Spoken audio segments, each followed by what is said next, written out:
This is a 2011 Rio 5 LX 1.6 liter automatic. The starter is located on the driver's side down below.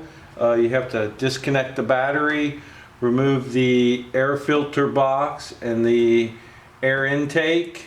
Once that's out, there's a couple brackets you have to remove to get the starter out.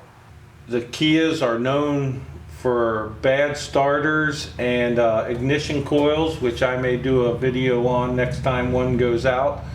This one actually has 93,000 miles on it, so I guess it went a little bit. Most Kias and Hyundais are very similar, so you should be able to use this as a good reference. I'd like to show you the starting problem. Of course, my foot is on the brake. All the lights and radio and fan, everything works. Just when you turn the key, there's absolutely nothing happens. The starter has acted up a little bit in the past couple weeks and then just completely went dead. We want to start by disconnecting the battery. That way you won't get shocked. We're using a 10mm socket. Since this is a Kia, everything's metric. Pop this off and do the positive cable just in case. Some people just disconnect the negative, but just to be sure, take them both off. Now we're going to take the air filter box apart and the intake lines. Got 4 clips here. Your intake line off. Just move this and set it back here. I got this big clip here. Move this back. This connects. Just get these out of our way. This one here, you pop the back out. Alright, like that. This connects.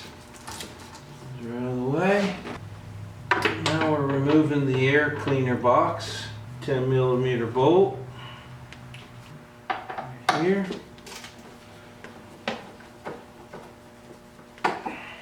And there is one more in the back here.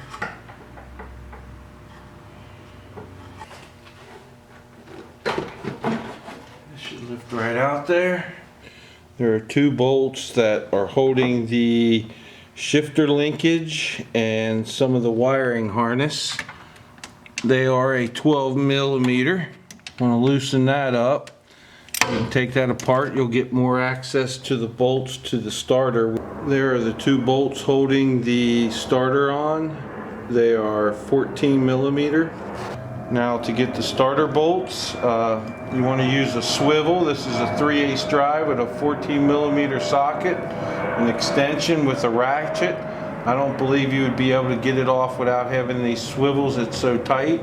I moved the shifter cable out of the way. There's a 12mm bolt on the back of the starter, and there's a clip which you gotta pull that little center plastic piece out, which fits into that hole. And this is the old starter.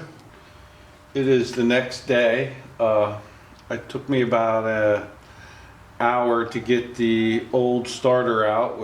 Anyway, I like to get the part out first to take it up to match it with the new one. Had trouble getting a new starter. Dealer 4 to 7 days. AutoZone, what a joke. O'Reilly's couldn't even get one. Called Advanced Auto. They got me one this morning overnight. It is a remanufactured that's been tested. We'll have to see how long it lasts. It was $130 with the $18 core charge. Installing the new starter is just reverse as you took it apart.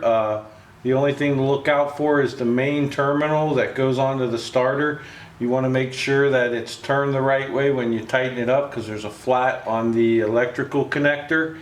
And pretty much just put everything back on, hook the battery up, and I'll go in and see if it starts. I have the starter installed, everything's put together, and now I'm going to try to start it up, see how it does.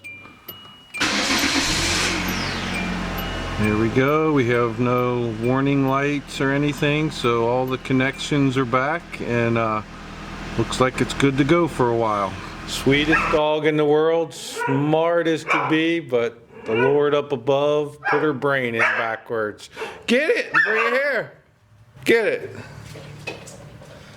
Get it!